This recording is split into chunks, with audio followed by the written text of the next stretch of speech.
will frame the Anti-Graft Agency, the Anti-Corruption Commission or ACC.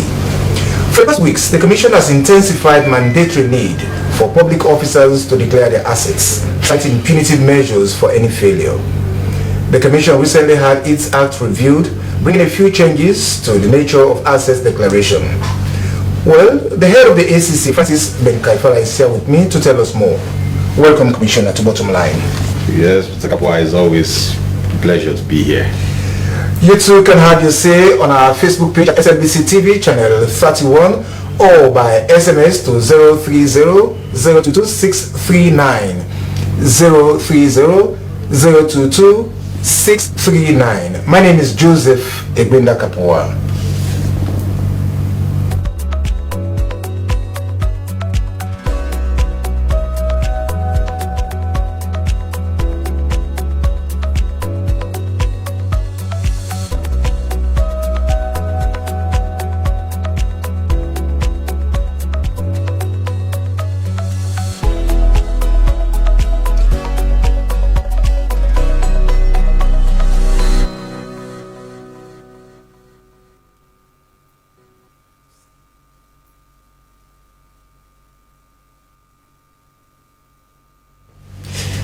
Let's begin with the amendment of the ACC, Mr. Commissioner, in relation to asset declaration.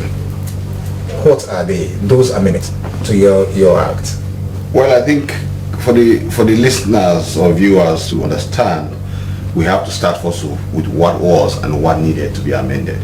Okay. So the act, the ACC Act 2008 did well in setting the stage for asset declaration. In section 119 of that act, it was established that public servants or public officers were supposed to declare their assets once every year, ending on the 31st of March every year. So when you come into office, you declare your assets within 3 months after you come in. Thereafter, once every year, starting the 1st of January to the 31st of March every year. So that was what existed.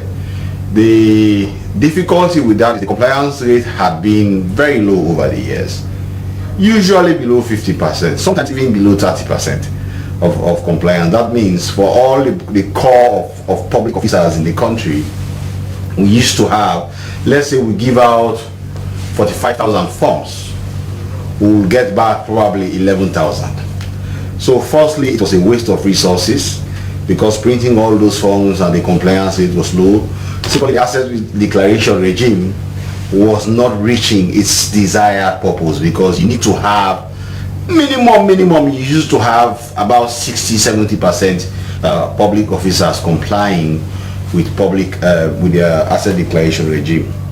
The difficulty the commission had was there was a convoluted system of ensuring that there is some form of subtle pressure on public officers to declare their assets. So for example, the law required that if you cannot declare, we have to gazette. After we gazette, we publish your name in 2 newspapers.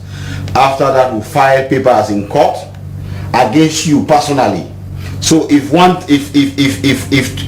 45,000 public officers did not comply, we have to file against each of them personally in court for us to go and argue with them why they have not declared, and after that the court can then impose certain measures.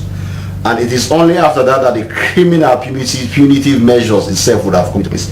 So this is the kind of asset declaration regime that I met when I became commissioner, and even before I became commissioner, it was recognized that this was problematic.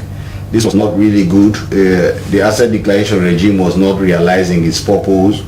So once I became commissioner, I picked on the project to reform that aspect of the law, to make it better, to remove that kind of convoluted system of declaring, to make it more efficient, more organized, more user-friendly, and of course to make it easier for the commission to be able to impose certain sanctions if public officers cannot comply.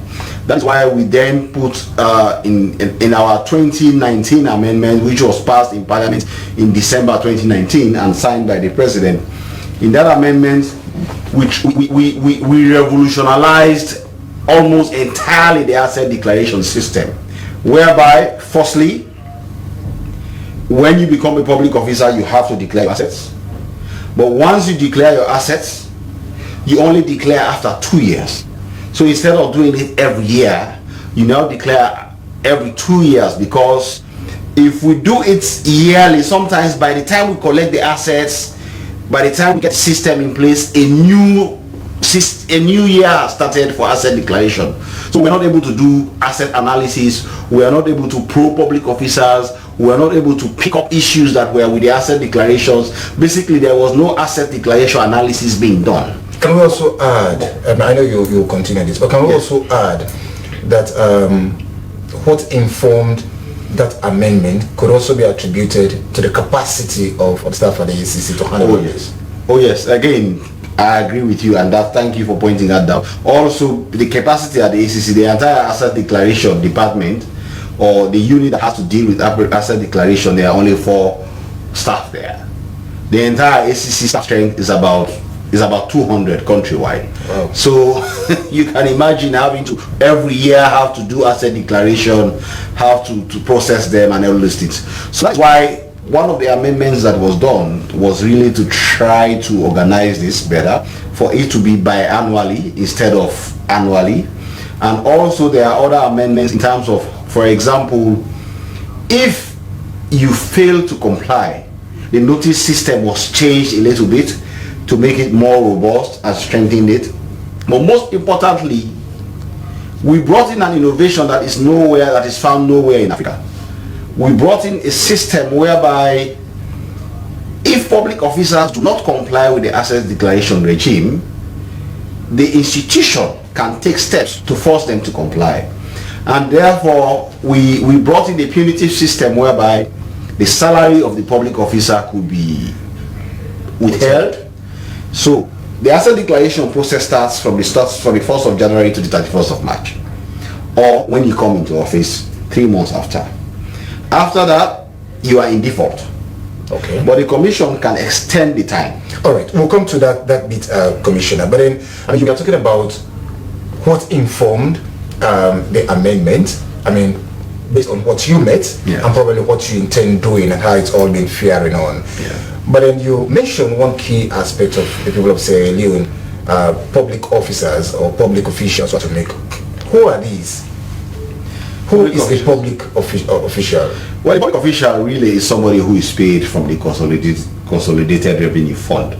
That is the easiest way to define it. But when you are employed by government, or in an institution that is owned by government, or in an institution that is owned by government, either partly or wholly, you may qualify as a public officer.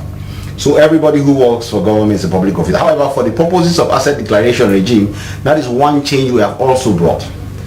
We found out that before now, even the cleaner, the janitor, people, every police officer, every teacher, as long as you are paid by government, all nurses in the country were all public officers. They were supposed to declare their assets.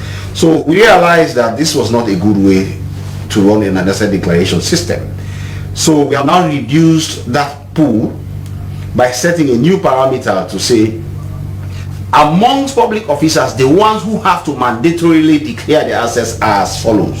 1, if you are appointed by the president. So all political appointees, all presidential appointees are supposed to declare their assets. So as long as your letter is signed by the office of the president, whether it's the secretary to the president or the president himself, you are supposed to declare your assets. The second category of people who have to declare their assets are all public officers in grade 7 or above.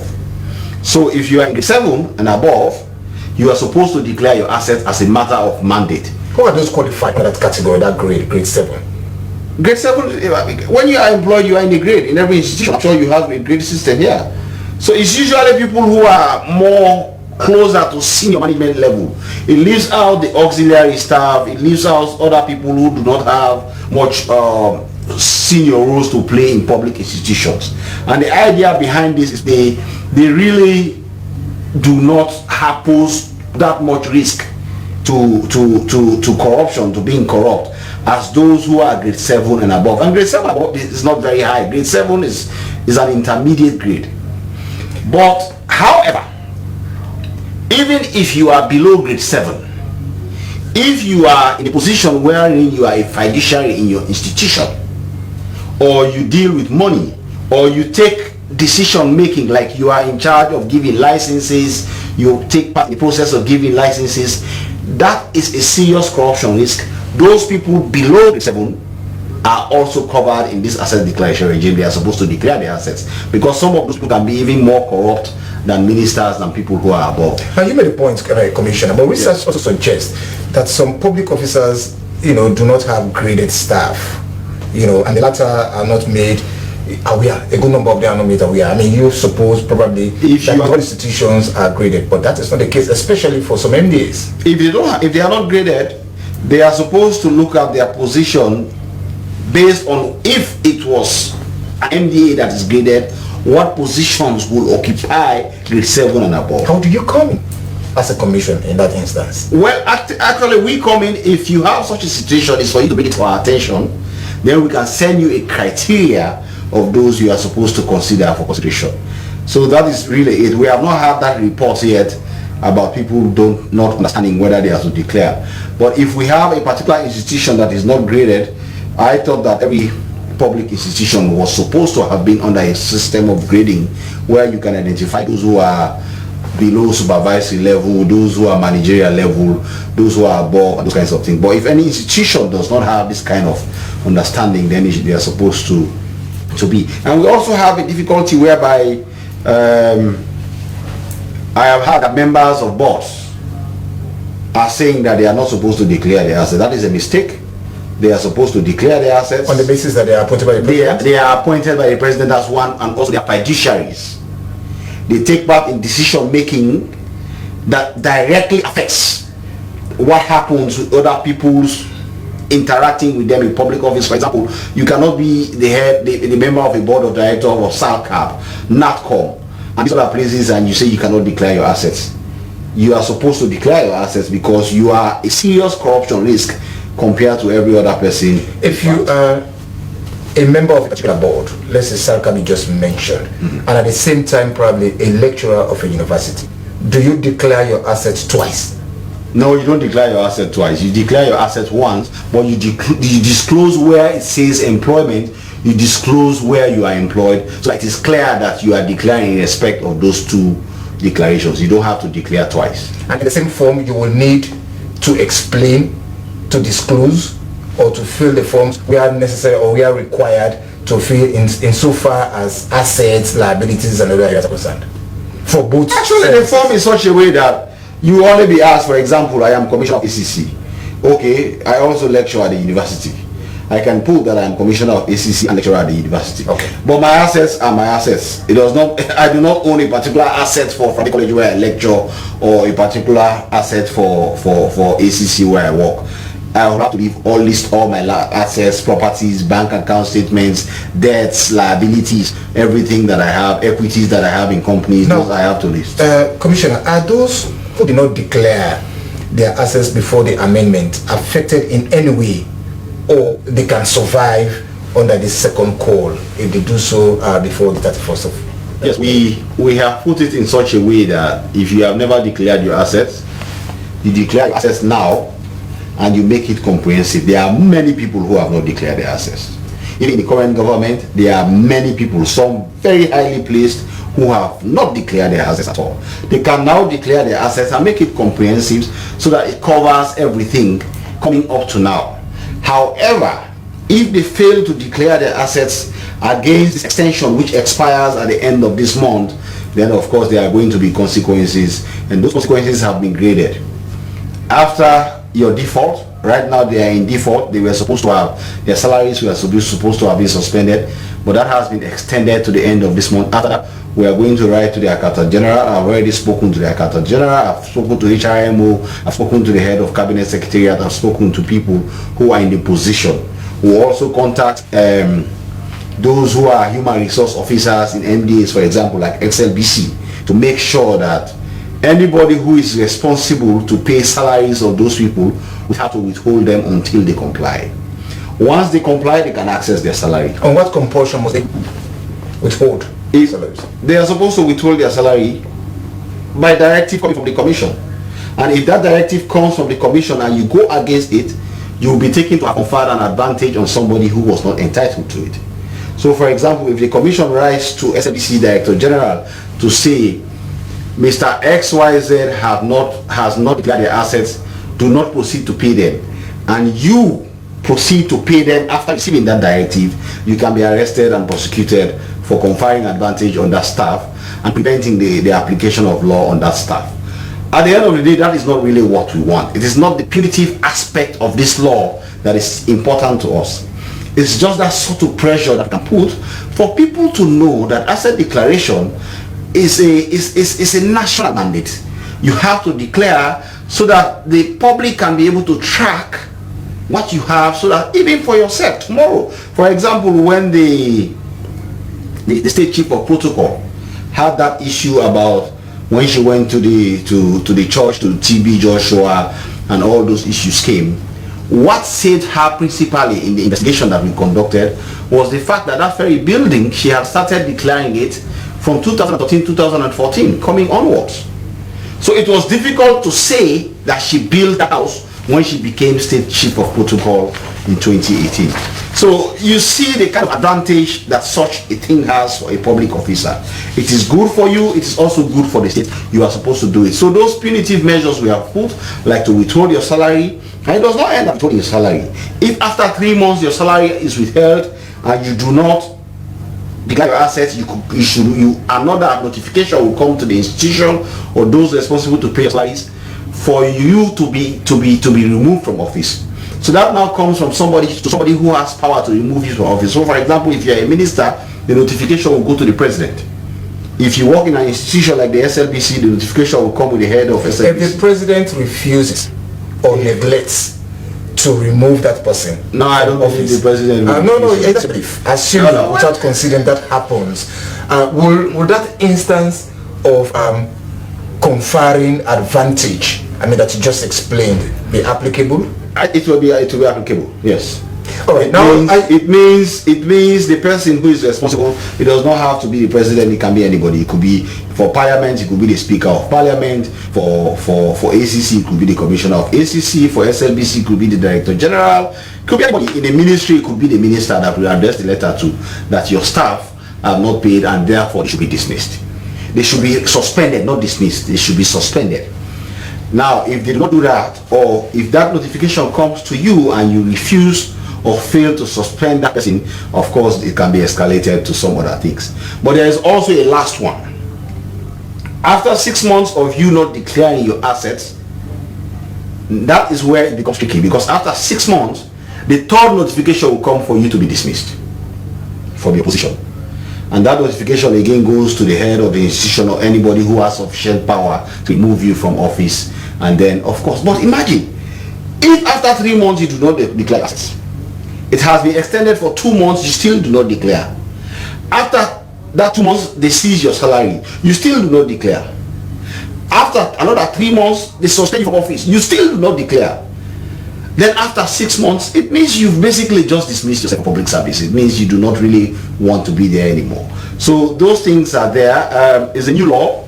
It has not really been tested yet. It is the first time this is being done in Africa. We are hoping that we will not reach a stage where, for example, like you said, we can bring notification to the attention of the president and the president does not proceed to dismiss, because then of course it will demoralize the whole effort. What about those who are on sick leave? Sometimes you have protracted illnesses, and the institution grants, some level of leave to those officials also. And the process where one cannot, either by some, temporary infirmity or so, and that time elapses. What happens? That is why the commissioner has power to extend at every given time. So the commissioner can even extend for you for a year.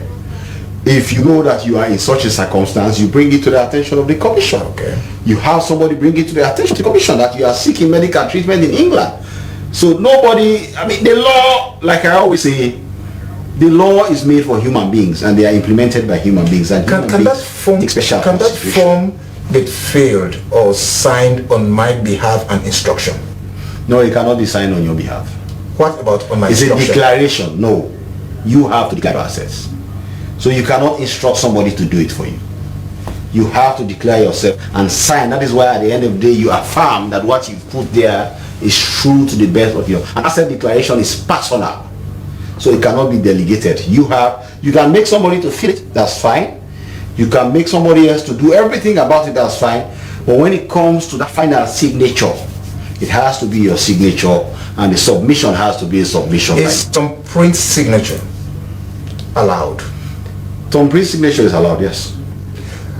Mr. Commissioner, are you not by any stroke of imagination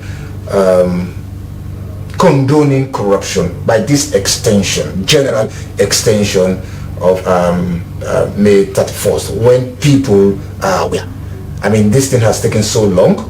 People have been appointed, let's say, over 2 years, as the case may be, so maybe some more, you know, and then you're coming, not actually reading the books, but now saying, okay, you know what, let's expand this thing. I mean, you have the power, but let's expand this thing and see what happens. Is it another way of saying warning before wounding? Well, you see, like I said, when it comes to soft law, okay, there's hard law and there's soft law. Hard law is the one, for example, you are found guilty and you are sentenced. But there's soft law. The purpose of soft law is to put pressure on you to act. Okay? So because the main purpose of soft law is to put pressure, it cannot be the primary objective. So the purpose of asset declaration regime is not to punish people, but people are punished because they fail to comply. So what you do is you give them room, basically room to hang, the proverbial hang yourself. The time has finished. They tell you again, okay, this time has finished. We understand people may have been, it's the beginning of the year, we give you another 1 to 2 months. After the 1 to 2 months, you now have yourself to blame. So when anything happens, you cannot say, oh, it's because Mr. Kaifala, like people, I remember when we started, when we promulgated this particular amendment, including this asset declaration, people said, oh, it is because the commissioner wants power. The commissioner likes power. He wants to be the most powerful man in the country. It is not the idea. The idea is seeing that there are problems with the law and to reform it for better results. So for example, the way things are going, we are heading for 90% compliance. That 90% compliance, the highest we've ever come to compliance is 50%, just above or below 50%. So if we get 90% compliance first time in the country, that is a good thing for the country. And can be able to now track public officers living properly and better. When you say 90%, how is that research measured? I mean, what informs that research? Because we have the pool already. We already know how many public officers are from grade 7 and above. Okay. We also know how many public officers are fiduciaries. We also know how many public officers are otherwise qualified to declare their assets if they are not fiduciaries or they are not grade 7 and above. So once we have that pool, we give out the asset declaration target in that pool. If 90% of that pool complies, then it's a 90% compliance. So that's 90%. Is it following this intense public notice that you just issued, or the press release that you just issued, or is it actually coming following your amendment? What I am saying is our target is 90%. Okay. Our absolute target is 100%, but our minimum target is 90%. Which you and that 90%, no, we would not have 90% right now, and that is why we put out a public notice. Okay. To say public officers, in fact, at the time we put out that notice about 2 weeks ago, there was only about 20% compliance. Can you imagine? So imagine if we did not have all these powers to impose sanctions at the end of the day. See, I always tell people, Sierra Leoneans, I don't know, something is wrong with us. What is the difficulty in filling your asset declaration and depositing it in secret with the commission? Why do people have to run after you? But if there is not that system, now that we put out the public notice, gave him an ultimatum, and we have provided that we are dead serious come the 31st of March, these are going to be... Did you say March or May? 31st of May. If you do not comply, this is what is happening. The asset declaration office is the busiest office at the EC right now. Everybody is running to declare their assets. In fact, I had to take staff from the public education department to help out. 3 of them to transfer them to the asset declaration department to help out with the pressure that is coming for asset declaration. Now we are hopeful that if this continues this way, of course we'll be able to hit the target that we aspire for. We are also told to declare assets, incomes, liabilities. What forms assets? What forms income, and probably even the liabilities? Assets are what you own. What you own. For example, it could be movable and immovable. Immovables are houses, things that are fixed in nature, land, properties, whatsoever that is fixed in nature. Machinery, factories, those are all fixed assets, okay, or immovable assets. Then we have movable assets. It could be the laptop that you own there. It could be your television in your house. It could be your freezer, deep freezer, your fridge, things that you own. Yes, well, not necessarily your bed. Those ones are, we refer to those as they are more your there's we call them. I've just. But I was hoping to call my bed. Yeah, no, not those ones. Things that qualify as assets that are of substantial value that you ought to declare. So there is no particular description. If you want to declare your bed, particularly, for example, there are people who have beds that are worth $15,000. Why not? You have to declare it. It's such a valuable. But it does not mean if your bed is a normal bed, you have to declare that. But you have to declare, for example, if you own split units in your house, if you own TVs, if you own certain electrical consumables and all those things, you have to declare them because they qualify as assets. You asked about liabilities. Liabilities, for example, are when you owe debt. Okay? So, for example, in asset declaration that was done, remember there was issue that came with certain amount that was owed by the former president to Commercial Bank. Oh, yes. That is the debt. But that was easily verifiable when it went to the Commission of Inquiry because it was declared in his asset declaration that he was taking debt over time from Sierra Leone Commercial Bank, and it was clear there. And many public officers will always declare debt they owe. Sometimes people take mortgages, people take loans to engage in certain things to pay their children's school fees and all those things. So those are the kinds of debts that you owe that you have to declare so that it shows that you owe that kind of money. If not, as the same way you are held accountable for not declaring your assets, you could be held accountable for not declaring your debt, because debt is a very serious corruption risk. If you have certain amount of debt hanging over you, there's a pressure on you to be corrupt. And if you hide your debt, when you collect money, for example, you may not put it in your account, so it will be difficult to trace. But it is easy to trace if we know that there is a hole somewhere that you are filling. So you may have probably 100,000 euros in your bank account, but that does not mean you do not have money. It's just because you have a negative somewhere that you are trying to fill with the 20 million euros, 50 million euros you have been getting, and those that you have been getting could have been corruptly acquired. So you have to declare your assets as much as you declare your liabilities. You also have to declare your income. Your income is basically your salary. For example, you are DG of this institution. How much are you paid at the end of the month? I am ACC commissioner. How much I'm paid at the month? The president, how much is paid as salary? That is your income. What you work for and are paid is your income. Now you are also a lawyer. Yes. And much as probably you might not be going to court, to defend or prosecute as the case may be, but maybe you'll be preparing some conveyances, you'll be advising people as the case may be from, where maybe you generate some income as well. You are also maybe a tutor at the university. Assuming you are paid, whether or not these are just allowances, even if not salaries in the true sense of the word, do you declare those? Yes, you have to declare. You have to declare all sources of income to you. So, for example, if you do not declare that you are getting money as a lecturer at the university, okay, but you declare that you are being paid at SLBC X amount of money, okay, if down the line it is discovered that you were having money there you did not declare, that is an offense. You could have willfully failed to declare your income, because what you declared is what we call under declaration. So when you under declare, it's an offense. You have to make sure, to the best of your ability and knowledge, you can always identify the areas where money will come from for you, and you put them in your assets. So tomorrow, if somebody sees, let's say your target here is 15 million euros, and later there's another income stream coming from somewhere that is 10 million euros, somebody will say, wait a minute, this is corrupt. Why were you getting? If we are going to assess at the end of the day, let's say you've acquired certain assets, you built a house.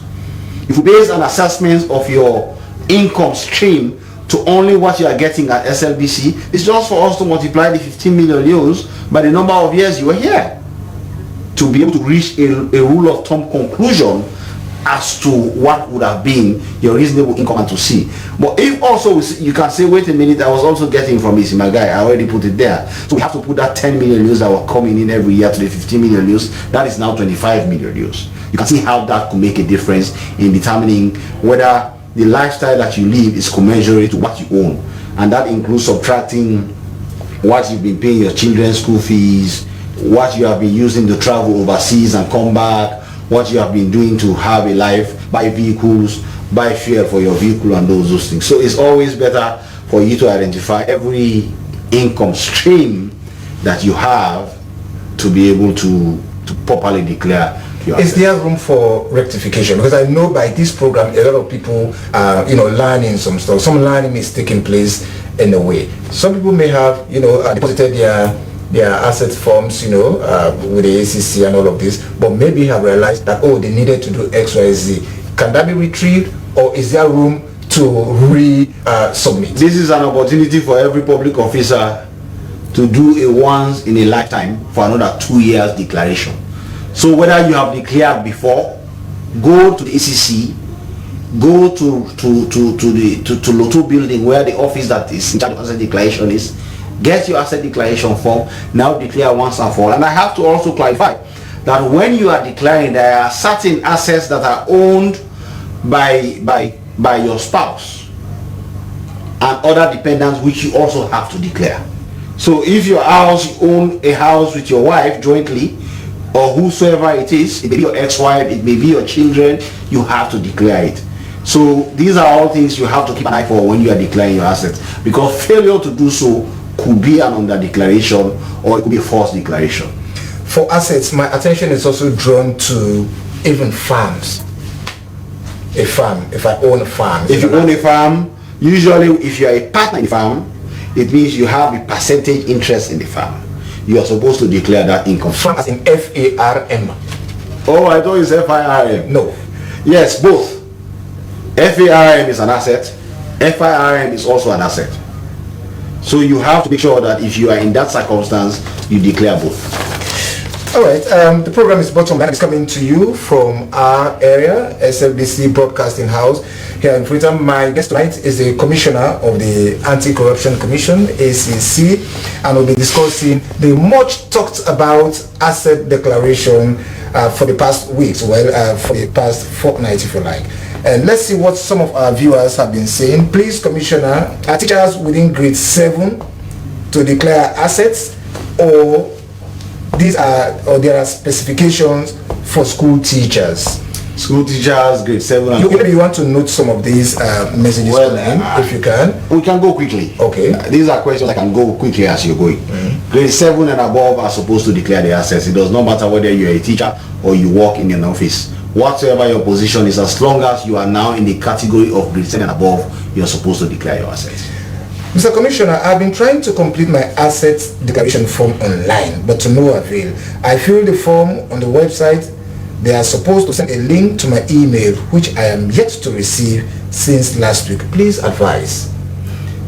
I don't understand the particular circumstance of this person, but I believe the asset declaration, the online asset declaration regime works, and it works properly. You are supposed to simply fill the form. It used to be that you have to download and then take it to the Justice of the Peace. But even that, in this new amendment, we have now removed it. Now you don't need the Justice of the Peace, you don't need the Commission of Oath.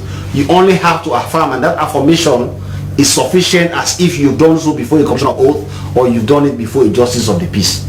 So that is what it is. What is happening with the online asset declaration regime is that we are now changing it for everything to be online based. So you now simply fill your asset declaration form on the online, and you hit your declaration button and you hit your submit button, and it goes. So you don't have to print or attach anything. I don't know what the particular problem with this person is, but I will announce a number that the person should call at the end of the program. Please remind me, so that they can call the head of the asset declaration unit, so that they can be able to clarify some of these things for them. And I'm going to check what he's saying, because I'm not even aware of this issue of a link being sent to him. I believe you fill everything, you download, and you upload, and then you submit. That is how it has always been. Thanks to the SABC for such a program. I was expecting a critical mind, but I must confess that the ACC is doing well. Do you have a database for public officials in the country, Mr. Commissioner? Yes, in fact, what we did was, once the new amendment came in, and that is part of the reason why we are not holding anybody accountable just yet, because we wrote to every institution. I'm sure you received our letter, or your HR office received our letter. We also wrote to the Accountant General, we wrote to the HRMO, we wrote to the Cabinet Secretariat, for them to give us all those public officers who are within these categories that have been identified in the asset declaration regulation. And that is those grade 7 and above who are fiduciaries or otherwise are political appointees, as the case may be. So from that, we have been able to create a database of public officers that are of interest to us. Mr. Commissioner, do you check whether the assets declared by public officials are correct? This is from another observer. Yes, in fact, one of the reasons why the asset declaration system has been extended by 2 years is to give us that room now. Before, by the time we check, a new asset declaration year has started, we don't have the time to do it. Now we are going to have an entire 1 year. We are going to, in fact, bring in asset declaration analysts. We are going to bring in asset declaration analysts, specifically trained to sit down and check whether your declaration is accurate, to go and confirm. So for example, if you put your property which is 1 billion news or of 2 billion news, and you say it is 200 million news, we'll go and look at it and we'll see whether in fact it is 2 billion news. If it's 2 billion news, it means you have made a false declaration and you could be penalized for it. And of course, we could call you and examine you as to the reasons why you chose to underdeclare. So we are going to have all the time now to be able to follow up these things. The analysts will do their work. We are also, if it's not for COVID, we are already working with the IMF. The IMF were about to help us with a software that we're able to set asset declaration in such a way. For example, if Mr. X, a public officer, has an income stream of 40 million euros per month, whenever there is a jump in that income stream, the software system will pick it up and flag it. More text messages coming in, but let me just insert this in, Commissioner. I mean, you just made one point. Assuming this computer is going for 20 million euros, I mean, that is the worth of this computer, but I decide to sell it at let's say 10 million euros, either because of some personal circumstances or otherwise, and you actually purchased it at that price, 10 million euros. But then your whoever will be verifying this gets to actually see the worth of it at 20 million euros. Would I be deemed corrupt? And that is why you have to give a fair market value. Okay, you can sell anything at any time, any price you want. So you can sell your house which is worth 2 billion euros if you are really in trouble and you need 100 million euros right now, and you think a house worth 2 billion euros is worth 100 million euros to you, you can sell it for that. The purchaser, I mean, I'm talking about the position of the purchaser who will be declaring to you. The purchaser who is declaring he has to do his best to declare a fair market value. So if he bought the property at $150,000, okay, or when he was building the property, he spent $200,000 on the property. If now they say ACC, come and declare ACC, and he says it is 100 million euros, my friend, that is not. It's a false declaration, and you know it. So it is a question of a fair market value. What you think, if today, forget about the fact that you are under pressure. If I want to sell this property, what will it be worth? and you do that taking into consideration what you spent on it. Don't forget the price of the land upon which it stands. In America, they say location. You are leaning more on the vendor. I am also trying to direct your mind to the purchaser who will be declaring to you. This purchaser has bought this house at 50 million yuan. He will prove it. And the worth of the house, actually, like you would imagine, is 150 million. So the purchaser has to declare the worth of the house as he know it, not how much he bought it. So the acquisition is a different thing. The acquisition is a different thing, and that is not what we are concerned about. It's about the value of the house at the time. If you are in doubt, you can ask experts to help you. All right, this sort of text is saying, Commissioner, your online platform is not working. The education on filing, or rather filling the forms, is poor. Most of the things you have mentioned that are to be declared are not included in the forms. Next declaration. Like what? I wish this person could have told me what is not, could have told me what is not really in the form, because I know that form is comprehensive to cover your assets, your liabilities, your assets of your dependables and yourself, equities you hold in companies like shares and all those other things. It is all there. So I hope that person has not misled himself into believing that certain things are not there. I advise that person to come back to the commission and speak to us so that we can be able to guide him properly to fill the form, because everything I have said is in that form. Maybe the English may be a problem. Maybe, for example, when shares are written as equities, people don't understand that shares is the same thing as equity, but it's all there. Why must we declare liabilities to the extent that even Osusu should be declared? Yes, Osusu should be declared. Osusu is why? Because it's a liability. I am not the one who made the law. It's Parliament who made the law. And Parliament says you have to declare your assets and liabilities. So if you have to contribute to Osusu for the next 11 months, you have to declare that you'll be in debt by that amount for that 11 months. But you can also put it there that you're expecting to get from that Osusu X amount at the end. So it's easy. So if somebody goes, let's say the Osusu brings you 200 million at the end of the year, it will be a serious red flag if we see your salary is 10 million euros and suddenly we see 200 million euros in your account. It will be difficult for you to explain. But if you've already declared that you are expecting your Osusu to be matured at the end of the year, and the 200 million comes in, it's easy for us to know that you're not a corrupt person, that you merely have declared, and that is what has now materialized. So these are, like I said, asset declaration really is good. It's good for the public servant. I don't even understand why public officers sweat themselves when it comes to public, because asset declaration is what protects them. It's what will protect you tomorrow. It's what, when people are asking questions about you, it is that one thing that you can bring out to show that before I came, public officers, most times I see people sit on television, on radio, oh, I was a very rich man before I was appointed. Oh, I had worked in ECOWAS, I had worked in the UN, I made a lot of money. Prove it. Show us. If not, we're not going to open your brain to find out how much money you were earning when you were at the UN. Put it there, that when you came, this was what was in your account at the time you came, and when you are leaving, we know that what you earn is what you live by.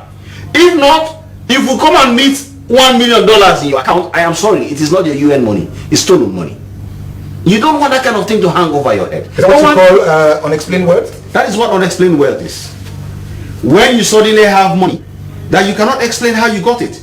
So you are not going to wait after 5 years in office, suddenly there is $3 million in your account, and you say, I was working at the UN, that is the money. No.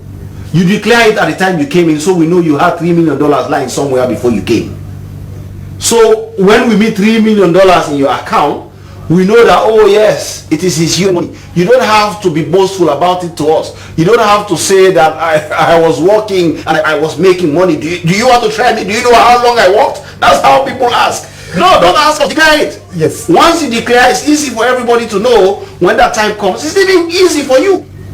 Like I told you, the state chief of protocol was saved because she had declared in 2013 that she's building a house, an unfinished house, and put the value there, and we are capable of tracking it coming all the way to 2018 when she was appointed. We know that by the time she was appointed in 2018, she was already on finishing. So it will be very difficult for you to say that she finished this house or she built this house once she gives the chief of protocol. All right, and that applies to every other public officer. Does asset declaration aid your prosecution in court? Yes. How? Because if you do not declare your assets, it makes it easy for us to prove that the wealth you have is stolen. And don't forget, unexplained wealth, the burden is on you. So all we have to do is to go to court and say, this is the wealth of this man. This wealth, the man has only been in office for 2 years. There is no way he can own it. It is for you to now explain that when I was in office these 2 years, I was getting my salary of 60 million euros a month. Out of that 60 million euros, I was saving 50 million euros. It is that 50 million euros. Also, my wife was doing business. She was selling palm oil, and she was getting a minimum 30 million euros. It is this 60 million euros and that 30 million euros that I was getting per month that we have put together, and that is how we are capable of buying this property that we have. If you convince the court, you are well and good. But if you do not convince the court, then unexplained wealth. Now, Commissioner, we also want to say this. How do we measure, if you like, asset declaration as a good principle of governance? Well, asset declaration is one of the really best practices everywhere in the world, because it creates a standard to measure public officers' income. It creates a measure for you to be able to track their worth. It also puts a sort of pressure on them to understand that with that, it's easy for them to be probed. And that is why most public officers refuse to declare their assets. Because you see, when police officers come to carry out a raid in a particular place, what do? They send tear gas. The tear gas is to create a smoke, and in that chaos, anything can happen. Not so. You will not be able to see. They can easily arrest whosoever. They can even do a lot of things, and nobody will be able to see. Smoke covers a lot of things. So public officers refuse to declare their assets because you will not be able to track. So those who say, do you know when I was working in the UN how much money I had? It's a smoke. Because it creates a situation where you're not capable of tracking. What do you mean by when you were working in the UN? Are you telling us that when you were working in the UN, all the money you were getting, you were just saving, you never ate it, you never paid your children's school fees, you never traveled overseas, you were never sick, you did not pay medical? Those are the kinds of things. So, but once you create that kind of smoke screen, I was working in the UN, I was working in the ECOWAS, I was working for government, and now I am in this position. Don't think that every money I have comes from this position. It becomes difficult to track. But once you anchor yourself with the asset declaration regime, you don't have to explain. We already know what you had. Okay, now in this days of social media, in this day of WhatsApp, what's the level of confidentiality at the ACC? We've seen leaks. We've seen a lot of letters, social media, and WhatsApp. No. But you've never seen a letter. Ministries and the like. And never. People are actually really. You've never seen anything outside of the ACC. That does not suggest it will not happen. No, it will not. I'm not saying it will not happen. But what I am saying, for example, when I became commissioner at ACC, the first thing I did is to redraft the oath of confidentiality and disclosure that is taken by staff at the ACC and give all of them, including myself, to sign. Okay? Then our paper system is done in such a way it is easy to track. If, for example, a document leaks today, we will know that it leaked from Mr. X's table. And Mr. X knows that that document which I made him sign at the time when I came in at the ACC means he will have to dismiss himself. He does not have to wait for me. That is why there has been no leakage at the ACC whatsoever since I've been there. And when it comes to asset declaration, the law says asset declaration to the ACC shall be in secret and shall be treated by every director, manager and staff of the ACC as a secret and in confidentiality. So, when have you ever seen an asset declaration of anybody on social media? Except if he himself puts it there, which is fine. Like I've always said when people ask me, oh, as public officers are supposed to declare their assets publicly. I said, okay, there's a law that says when I receive asset declaration, I should receive it in secret and in confidence. If that law is changed today and it now says that when I receive it, I should put it public, I'll do so gladly. But for now, it says I should do so in secret. It will remain in secret. If you really want to see that person's asset declaration, go to him, go to her. If he decides to put his asset declaration on the internet, on social media, so be it. But it will not come from the ACC, it will not come from Commissioner Kaifala, it will not come from any staff of him. I mean, we are getting to the time already. Maybe we'll need to just have our parting shot, as the case may be. You are also trying to talk to us more about, well, you said we should not lean more on the punitive aspect of this, but then the May 31st is around the corner. What's your message to the people of Sierra Leone listening and watching you? Well, all I can say is at the ACC, we do not issue threats that we do not hope to follow through. So, are you invoking the scorpion? We don't have to impose a scorpion for this. We are imposing the administrative sanctions that have been established by law. So you do not declare your assets by May 31. If we are capable, if we find out that we have not given you any extension, we'll simply write to the Accountant General to withhold your salary. And that is going to happen without having to have any recourse to you. It's going to be as a matter of course. And I am going to say this, there are many who have not declared. For example, the military, we are still waiting for them, and that is a huge constituency when it comes to asset declaration. The police, it's a huge constituency when it comes to asset declaration. The police and the military have not declared their assets? Well, most of them have not. Most teachers have not. Most members of parliament have not declared their assets. The ministers have done extremely well. About 80% or more have declared their assets as at now. You mean honorable members of parliament have not? The honorable members of parliament, only about 20% have declared their assets. So, and I am not picking them out. I'm just pointing out the areas that are huge constituencies where people are not declaring their assets. Lecturers as well are not declaring their assets. So, when that time comes, I don't want somebody to think that it is Mr. Kaifala.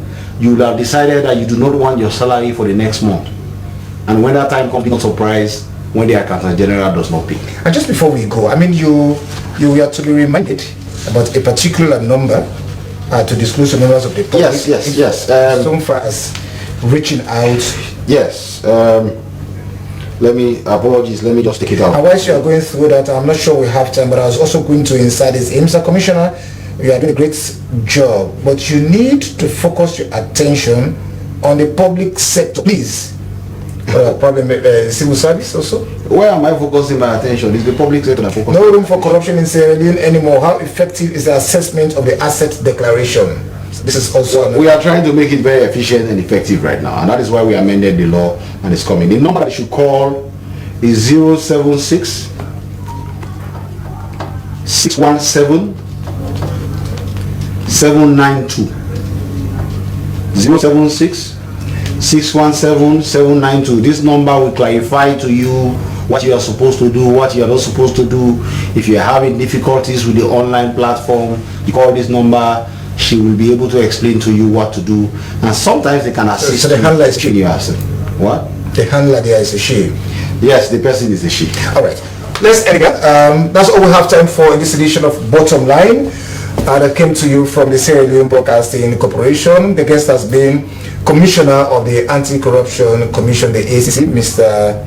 Francis Ben Kaifala. And this is just another call to all members, well, not members of the public, but public officials, all public officials, so pay from the consolidated fund to declare their assets on or before the 31st of May this year. That's the extended version of what was actually the 31st of March or the 30th of March of this year. So hopefully we expect all officers to do that. Otherwise, you face the music. Hopefully we'll have people declaring their assets before then. This program, as usual, was produced by Tidi Kuruma, and with many thanks to members of the technical crew. If you missed part or all of this edition, we are back next week, I would say, with another edition of Bottom Line. I've been your presenter, Joseph Ibinda Kapua, wishing you all a lovely evening. Bye-bye. Thank you.